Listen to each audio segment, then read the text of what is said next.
Hello guys, welcome back to Geological as always, and today we're going to be doing the Earth in Adventure mode instead, so to give you a rough idea, right, because I'm going to have to make this a rather decent intro, so I am, because of reasons, right. So, we've already played through the Earth campaign, but this time what we're going to do is we're going to redo Earth in Adventure mode, right. So Adventure mode lacks a few smaller pieces than the campaign is obviously going to be longer than the Adventure mode. So the adventure mode basically consists of one mini boss, one mini boss, two side dungeons, and a world boss. That's normally how the adventure mode works, right? Now, obviously, we did during the campaign we did two side missions. We did two side missions as well as two mini bosses plus a world boss. Obviously, this is going to be a little bit slower, but in this video, I'm literally just going to grab everything that I more or less missed during the campaign to build myself forward, if that makes sense. It's hard to explain how this really does work, but you'll get the general gist of it. It is simply due to the fact that the game is so procedurally generated, is the idea. So we're going to go through the Earth Adventure mode and pick up everything we more or less missed. Now, I don't know how many things we did miss. That's the big question. We're going to have to find that one out, so we are. So, guys, let's get into it, really. Right, so we're going to do one sort of full adventure mode run. So we are, as you can see, it's very much so like Earth. We're going to do one full adventure mode run, and then I'm going to go back and clean up anything that I more or less missed. So I am. Obviously we got the Chicago type, right? That was right. There was something I wanted to show you, right? So if we go to character here, right, we've got the Spitfire. Apparently this is to do 19 damage, right? So both these weapons do 19 damage within optimal range, right? Now I did say that because it is a pure fire weapon, it does, well, more damage. Well, let's see if we get up nice, close, and personal with this guy. Does it do 19 damage? 23 damage it actually does. Oh, but I've got rings and shit equipped over. The joys. Let me actually see. What do I have equipped that actually increases my damage? There's fire rate, fire rate. There's actually nothing that increases my damage. Interesting. That is strange. The way this game scales sometimes is weird though. So it is. But no.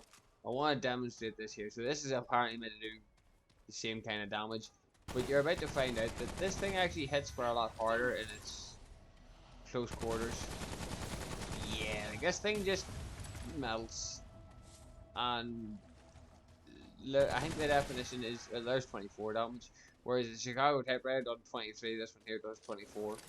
You sort of get the idea. Plus this thing comes with a flamethrower which you can use to melt bosses with, which is just a whole lot of overkill. So it is. Now obviously we're not really running the long range build anymore, so we're not, but yeah, this thing just, I think people really underestimated this weapon whenever they looked at it. Like whenever you do look at this the Spitfire, it's just like but it's not as strong, it's not as good. But then whenever you actually do the math and break it down, this thing gets very scary very quickly. So it does.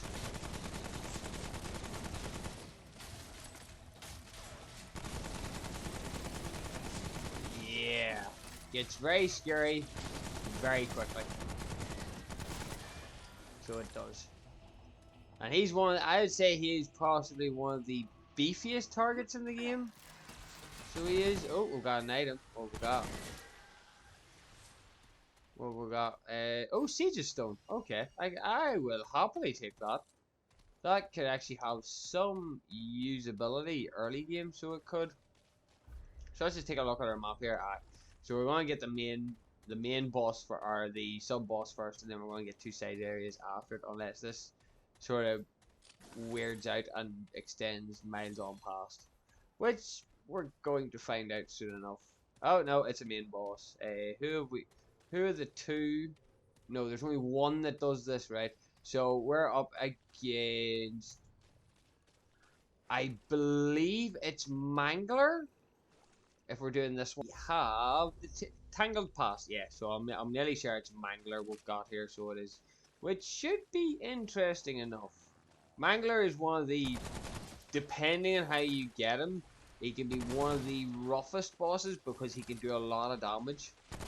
He's basically an upgraded seedling, these guys here. He's basically an upgraded version of one of them, so he is. Oh, sorry, excuse me. You know, go boom. So he is. And as you can tell, the Spitfire really, it definitely holds its own in terms of damage. So it does, as it is doing what, slightly more damage than what, well, if you're slightly out of range, yeah. In terms of whenever it's in effective range, then it does more damage. So it's not a sniping weapon, it's more like a consecutive damaging weapon. Which, he's one of them. See these guys? He's one of them. But yeah, the Spitfire is... it's really hard to actually explain how actually powerful the Spitfire can be. Like, people have their opinions, and the Spitfire is normally the disagreement. So it is. And the thing is, it is purely because of its fire damage. It does a bit of physical as well, but it mostly does fire. And the flamethrower attachment just makes it even stronger, so it does. So if you can get a mod-based build going, up close and perp, ow, asshole!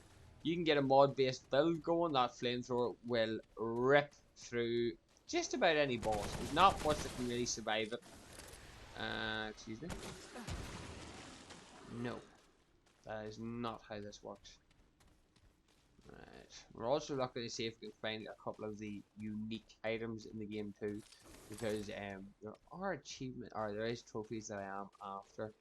It's just getting the luck to, it's just getting lucky for them to drop. I do see a purple there in the distance though, so I'm not gonna argue with that. Right. I need to make sure that I don't run into anything that is particularly volatile for me.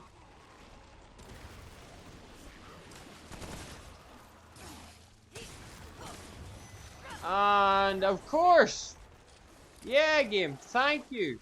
I had to say that out loud, didn't I? I had to say, I'm nearly out of it. I just jinxed myself all day long. Right, where's Big Bad and Ugly? Where is that ugly son of a bitch at? I demonstrate this thing. Burn, baby, burn. Burn, baby, burn. Yeah. That's the kind of... I'm nearly sure that's just karma for saying that. But it was the fact that he popped up just as I was looking in that general direction. Damn. This happens too much to me, I'm not gonna lie. Right, what we got here? Drifter's Mask. Does that mean we get the full Drifter set? Oh, no, I haven't found the trousers yet. No! Roly-oly-poly, piss off.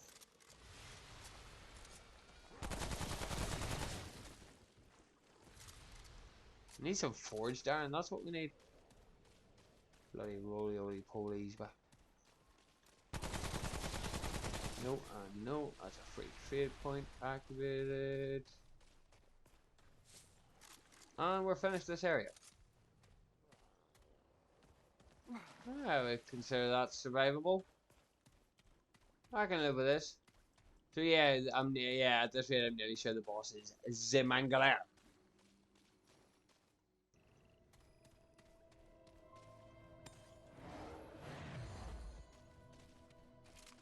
Right, so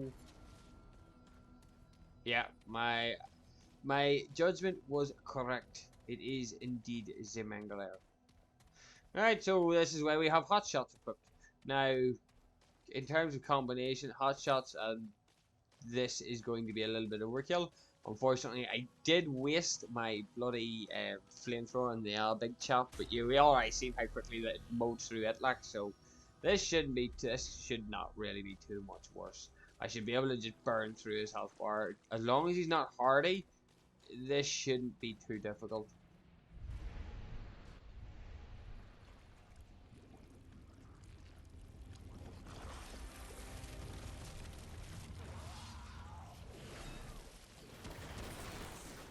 And there we have the Mangalair. Ow!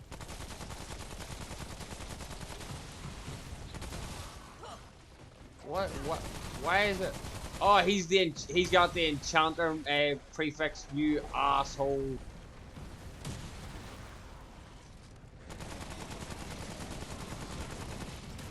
He's got the fucking enchanter prefix. Hey, dude. Eat it! Just eat it! Piss off. Hollow seed. Yeah, so that gives you a rough idea of how powerful the flamethrower is. And it can be modified to be ridiculously powerful. But, until now, I'll behave for now. Well, there's one mini boss out of the way. Leaves. One, two more? Three more? Hang on. Is my brain adding that up right? I'm not sure if it is or not. Pretty damn good. It means we can pick up more of his stew instead of having to go back through our campaign mode, grab our stew that way. This just makes life just that little bit easier for us, so it does. So I'm not going to complain too much about that. On the other hand, yeah, he's the only actual merchant out and about here, so he is, which is rather interesting. Right, me and you've already had our little chat in campaign mode, so I need you to sell me what I want. Come on, dude. Yes, yes. Come to trade. Yes, I've come to trade. Let me see your wares. Right, first things first, I need, how much have I got? 5k, I'll take one, 2 of you and 2 of you. And that'll keep me stocked up for the meantime. Okay, I don't need to use any more dragon hearts, thank you very much. That's not needed. Right, so let's rest up here. Then we'll proceed onwards. So, yeah. As says, the adventure mode is basically just your retreading steps through your. It's just you'll fight different bosses, you'll have different areas, so on and so forth. You know what I mean? Each area will be different in drops as well, and then another unique little factor is depending on what level your character is, also depends on what reinforcement materials drop as well. So you can farm up. But the major thing that I have noticed with this game is the way that it scales is interesting. So it is because the way that it scales is it'll still keep the enemies somewhat close to your damage output in a way. Basically, it'll be like you'll get so much damage, and then they'll get so much damage resistance, or not even damage resistance. It's more like health. So it is. So you don't feel giga overpowered. It's the external ways to scale that really make your character giga OP. So it is. It's the external ways to scale. That'll be the likes of your crit and your hello. That'll be like your crit, your weakness exploit. What else is there? Crit, weakness exploit. Your armor sets as well. A lot of the armor sets have, funnily enough, high damaging sort of setups. Like I say, it's like I can get 5% extra weak point damage with this armor set. There are armor sets that just give you raw sheer damage. So there's also armors that give you sheer defense as well. But you get the general gist of it at this stage, so you do. Oh, hang on. What we got here? We've got another one. If it's the Warren, we can't go into it because we've already cleared it.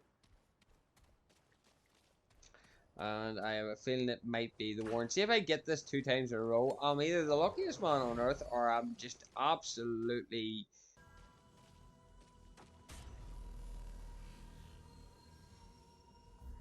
No, it's Sorrow Fields. Okay, right. Yeah, we can do this because this one here actually has a reason to be here. First of all, you get a weapon. Second of all, you get a trait. And third of all, you get the potential... Well, it would be the first... One of the first fully automatic weapons you would find.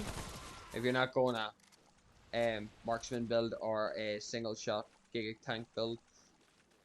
So either or, it works out for me either or, so it does, because more reinforcement material is always going to be good. As I said, I would like a better set of armor. Ooh, what we got? Quest item?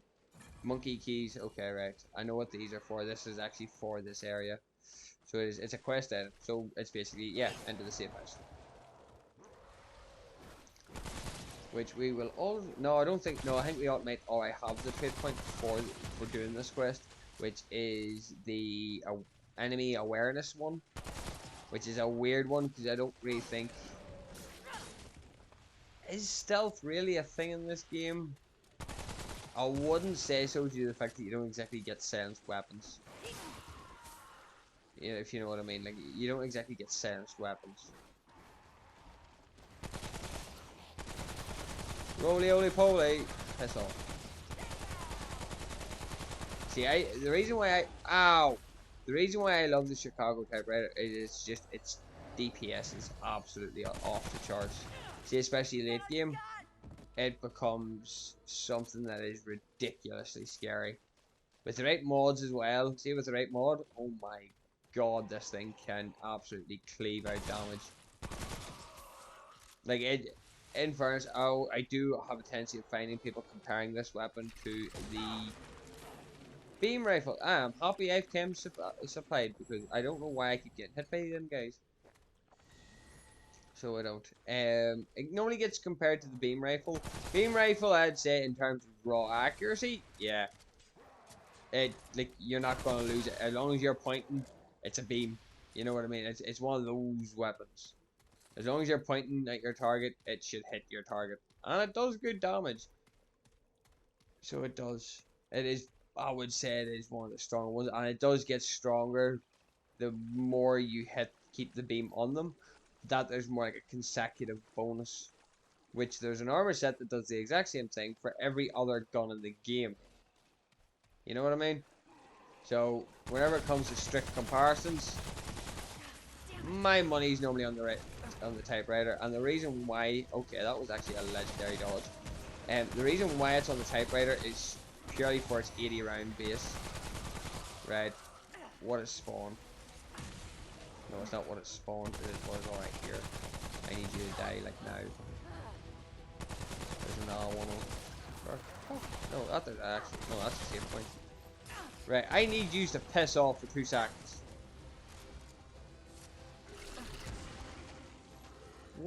I'm telling you, this game is hostile. Absolute hostility. In fairness, I do have a shit ton of trade points saved up that I haven't got around to actually using, so it might be a good idea to use some of them at some point. Just saying. I just like to have a stockpile of trade points, so it means whenever I'm actually upgrading, it's a more substantial difference rather than trying to do it 1 point at a time. I'm weird that way, leave me alone. Right, so yeah. There's this area cleaned out. Now we just need to go and deal with the safe house. And then we need to exit this area. Happy days and add formal knowledge. I shall be taking that. Because the second that I get the swiftness perk, I will be using the absolute fuck out of it. If anybody doesn't know, the swiftness trait is basically increased movement speed.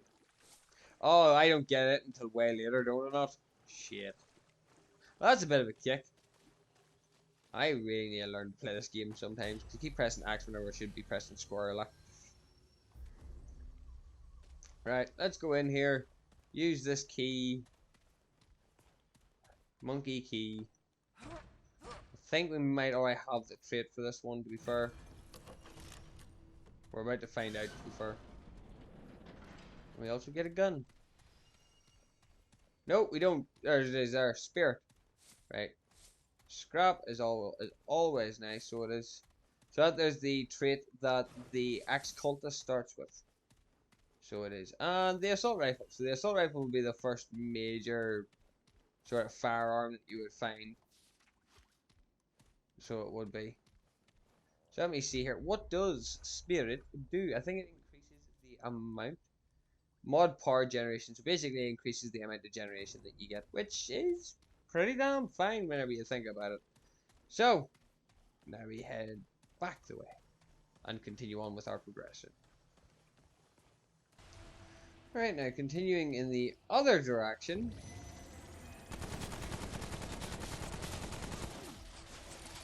Okay.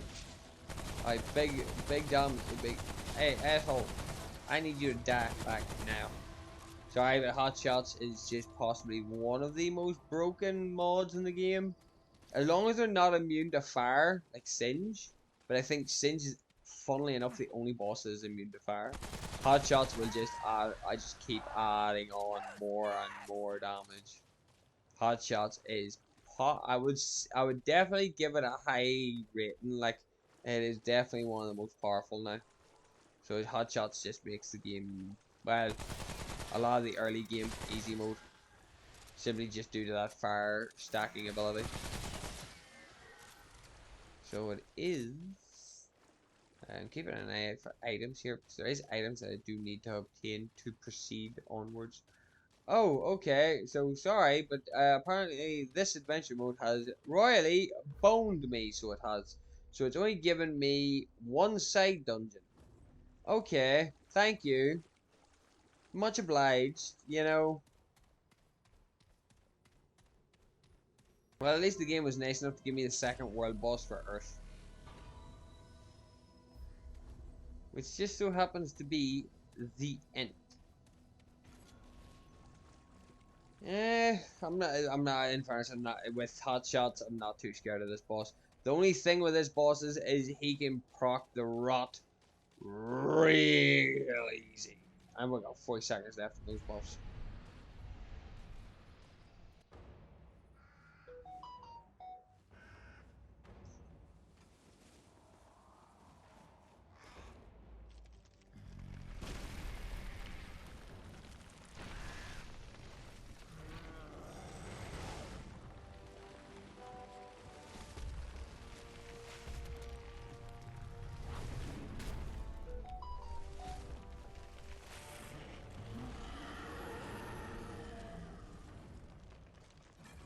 So yes, the end. Possibly one of the more obnoxious bosses, and that's why.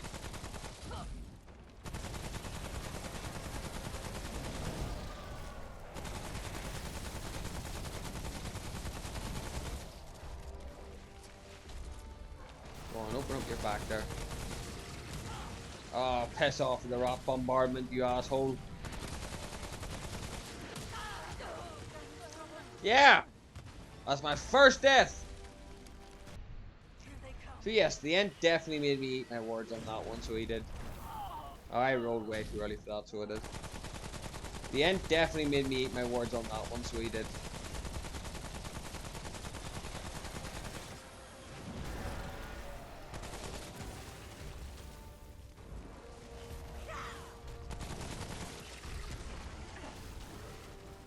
Run for it!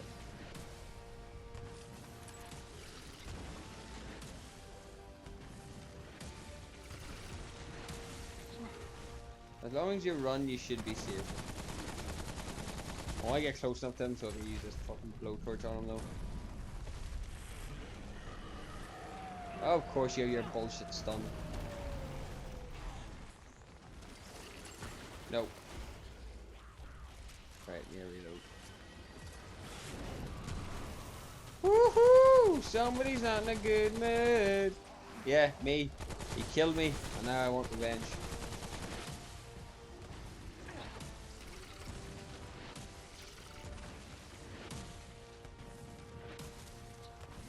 Yeah, this boss isn't nice. See, especially if you're fighting this thing on multiplayer.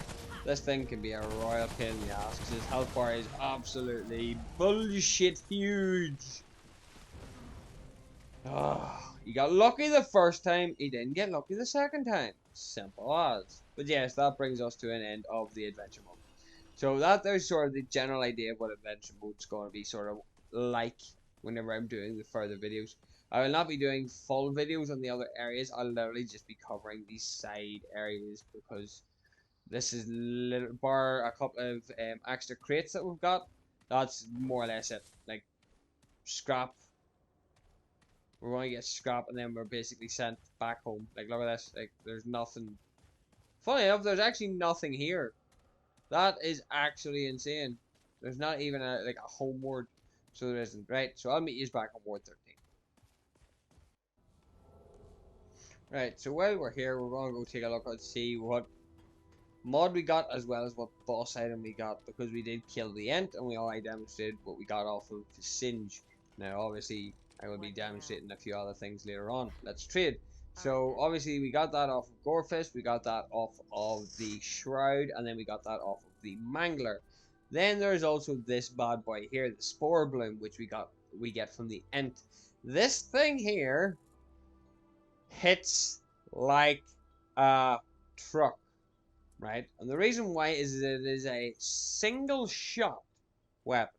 I will explain more later on to why that specific thing makes it so damn strong. So, well, on the other hand, we also picked up the assault rifle, nothing really else. We should probably, after our first fantastic little death, we should probably get around to upgrading our armor. Oh, we do. We've got the full drifter set now, so that's good. And we've got the full drifter set, and we've got the full, yeah, right. So we got loads of iron. Let's upgrade all of this right up to forged iron. Yeah, that's all upgraded straight to forged iron. While we're here, we will upgrade our traits. We've got 7 traits sitting to one side. Now the question is, what do we choose? There's a lot that we could, right? So I'm going to go 3 points into that because obviously more skill points is always good. 2 into there, and then 2 into extra damage. That sounds good to me. So guys, what I'm going to do from here on is I'm going to rinse and repeat the adventure mode until I get the dungeons that I want, aka dungeons and our bosses that I want. So yeah, there's where the fun of it. There's where the fun of this part's going to be. So I'll see you again once I get everything tidied up, basically. So yeah, see you in a bit. So yeah, this is me in post commentary. So yeah, guys, the adventure mode, it sounded good in theory, right? I'm not gonna lie, it sounded good in theory, so it did. But I have to say it was a terrible idea. And the reason why it was a terrible idea is because the procedural generation is completely and utterly RNG based. I managed to pick up, I would say, about 95% of the items. The only thing that are items and traits. The only things that I really missed was one cooperative thing that I missed. It was to do with Boris the Bandit. I missed his trait, which you need co-op, but I'm not there. I got the armor set as well as the mod. And I missed the strange coin for Ace, which would have got me the Magnum. The problem with this is because of the RNG based way the adventure mode works, it makes it damn near impossible to actually gather up everything in a decent amount of time.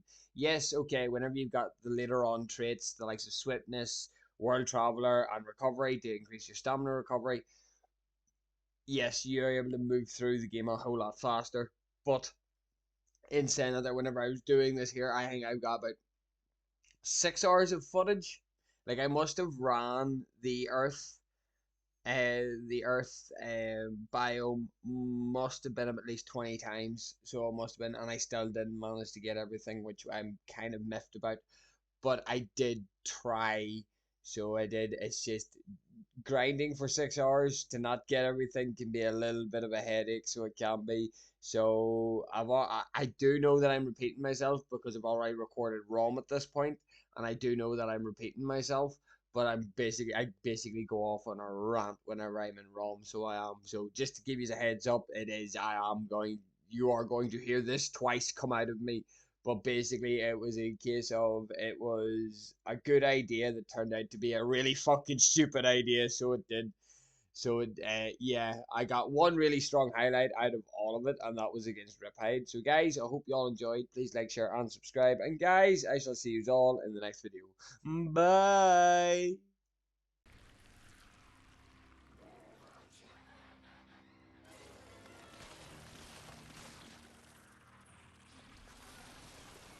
Now you can see why this boss team very quickly find. Ow! Now you can see why this boss you can find yourself very, very quickly overwhelmed with this boss. Yep. Now there's 4 of them. Now there's more of them. And this is why I love the Chicago typewriter. This is why I love the Chicago typewriter.